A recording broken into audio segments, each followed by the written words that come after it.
Leviticus Chapter 21. The Lord said to Moses, "Speak to the priests, the sons of Aaron, and say to them, A priest must not make himself ceremonially unclean for any of his people who die, except for a close relative, such as his mother or father, his son or daughter, his brother, or an unmarried sister who is dependent on him, since she has no husband. For her he may make himself unclean. He must not make himself unclean for people related to him by marriage, and so defile himself.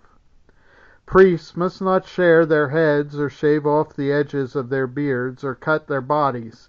They must be holy to their God, and must not profane the name of their God, because they present the food offerings to the Lord, the food of their God. They are to be holy. They must not marry women defiled by prostitution or divorced from their husbands, because priests are holy to their God. Regard them as holy, because they offer up the food of your God. Consider them holy, because I, the Lord, am holy, I who make you holy. If a priest's daughter defiles herself by becoming a prostitute, she disgraces her father. She must be burned in the fire. The high priest, the one among his brothers who has had the anointing oil poured on his head, and who has been ordained to wear the priestly garments, must not let their hair become unkempt, or tear his clothes. He must not enter a place where there is a dead body.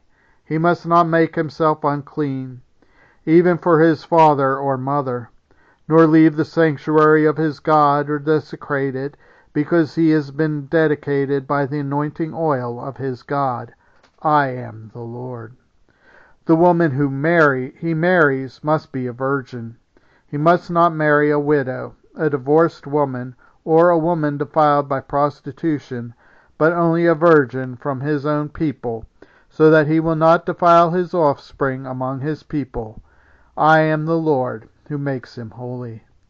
The Lord said to Moses, Say to Aaron, for the generations to come, none of your descendants who has a defect may come near to offer the food of his God. No man who has any defect may come near. No man who is blind or lame, disfigured or deformed, no man with a crippled foot or hand, or who is hunchback, or a dwarf, or who has any eye defect, or who has festering or running sores, or damaged testicles. No descendant of Aaron the priest who has any defect is to come near to present the food offerings to the Lord. He has a defect. He must not come near to offer the food of his God. He may eat the most holy food of his God as well as the holy food, yet because of his defect he must not go near the curtain or approach the altar, and so desecrate my sanctuary. I am the Lord who makes them holy. So Moses told this to Aaron and his sons and to all Israel.